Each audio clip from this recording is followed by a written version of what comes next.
The Washington Post reported this week on the Department of Homeland Security's use of a secretive legal weapon to target people who question the Trump administration's brutal immigration crackdown. It's called an administrative subpoena. Unlike traditional subpoenas, which require a court order by a judge or on behalf of a grand jury, administrative subpoenas can be issued by federal agencies without approval from a judge or a grand jury. The Washington Post reported extensively on one such case. It's a remarkable story. You should read the whole thing. According to the Post, last October, a 67-year-old named John, a retiree in the suburbs of Philadelphia, decided that the America he believed in would not make it if people like him didn't speak up. John, who asked the Post not to use his last name out of concern for his safety, said he had come to that conclusion after reading a news story about DHS's case against an Afghan man that it was seeking to deport. The Afghan, whom the Post identifies as H, had begged federal officials to reconsider, telling them that the Taliban would kill him if he was returned to Afghanistan. H had sought asylum in the United States as he was a vocal proponent of the U.S. military presence in Afghanistan and worked for a U.S.-backed nonprofit. Counterterrorism experts say that Afghans who flee to the United States are often viewed by the Taliban as spies, placing them in particular danger should they return to that country while the Taliban is in power. John told the Post he found the situation to which he had no direct connection unconscionable.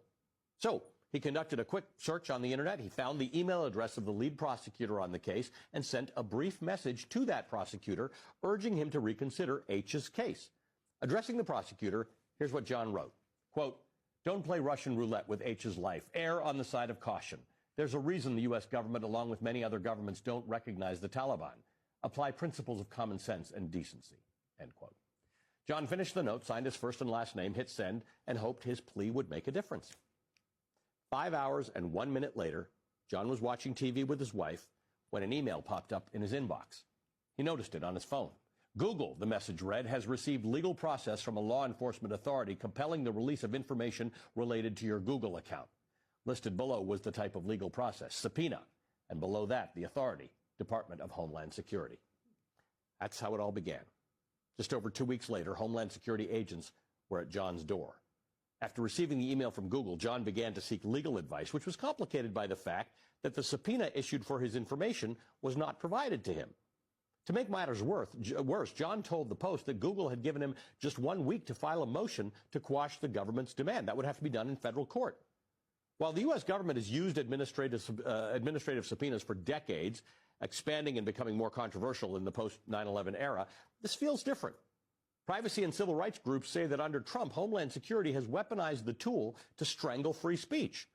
John was actually fortunate. Google notified him. Companies are not legally required to do so, and many simply don't.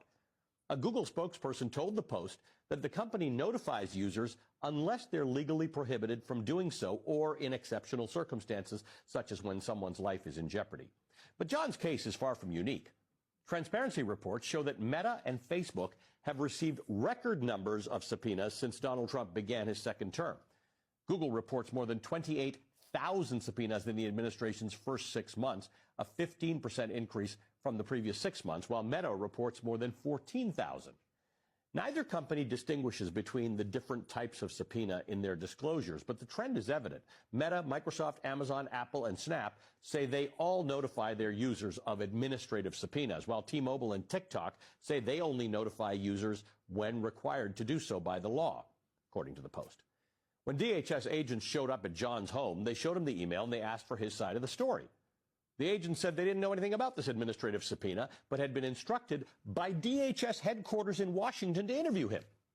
Eventually, the agents agreed that John had committed no crime after he told them he found the prosecutor's email through a simple Google search. John did secure pro bono representation by ACLU attorneys who argued that the government is violating a statute that limits how administrative subpoenas can be used for immigration enforcement, and that the government targeted John for constitutionally protected speech. One of those attorneys told the Post, the goal isn't always prosecution, it's intimidation. Quote, "It doesn't take that much to make people look over their shoulder to think twice before they speak again," said Nathan Fried Wessler, one of the ACLU attorneys.